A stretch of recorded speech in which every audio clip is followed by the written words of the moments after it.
Jaloko marwa en Elizabeth Otieno. Wachaka ni weche mag siasa ni jatend kweth manok e od bura Opiyo Wandayi opogore paro kod jatend kweth mathoth e od bura men Kimani Ichung'wah ewi dwaro mar chuogo apis mar jatend kweth maketo sirkal tesre. Azimio koni sirkal dwa dhi ataro mar katiba e chuogo apis no. Jotelogo ne oluongi gi komiti mar od bura mondo gichiw ler ewi paro no kaka Walter Nyambaga leronwa. Madam Chair. Nyim kamiti mar od bura makawo paro mar jopiny, jatend kweth mathoth e od bura Opiyo Wandayi ochopo mondo gwel pache kod kamiti no ewi kwayo madwaro ni mondo losi apisi mar jatend kweth maketo piny owacho tesre, apisi mar Prime Minister kod jalupne.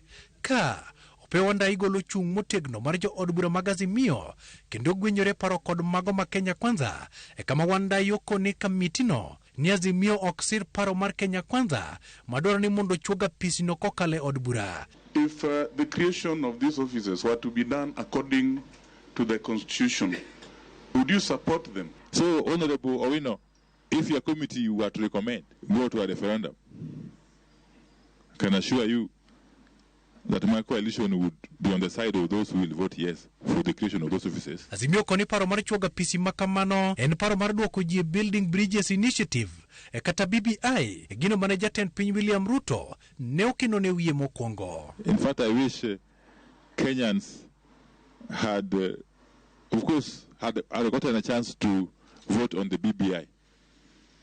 It would have solved all these problems. All these problems. We have always been of the view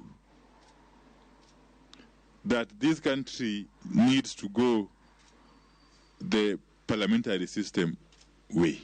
Matimore kinde ma jatend kweth mathoth e od bura Kimani Ichung'wah e barua mane ochwalo ne kamiti no to lero ni jatend piny William Ruto ne ondiko ne Speaker Moses Wetangula mondo chuogo apisi mar tend kweth maketo piny owacho tesre eka okoni apisi no dhi tiyo koywerok mabiro tok yiero kama namba 1 ng'wano lemo duto mag piny owacho to kendo apisi no biro rango kendo goyo kogno kaka sirkal tiyo. Ichung'wah okoni apisi no biro tego telo mar kweth manok e od bura kendo bendo dhi tego demokrasia kanyakla kod dongo duond buche mag siasa pachoka. Onego bed ni office mar ng'ama pingo cha bende bedo na fires mar wacho budget mar sirkal en mae wan moro ka joma pingo mae budget marwa. Koro mondo office no bed gi teko mar ng'iyo budget, analyze, gitim research margi mondo ng'ani bed ni nyalo bedo office mar nyalo bedo nyalo kelo miluongo ni alternative government alternative views.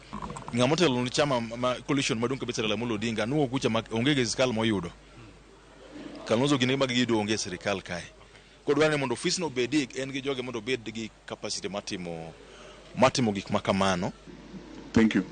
Walter Nyambaga, Ramogi TV, Nairobi.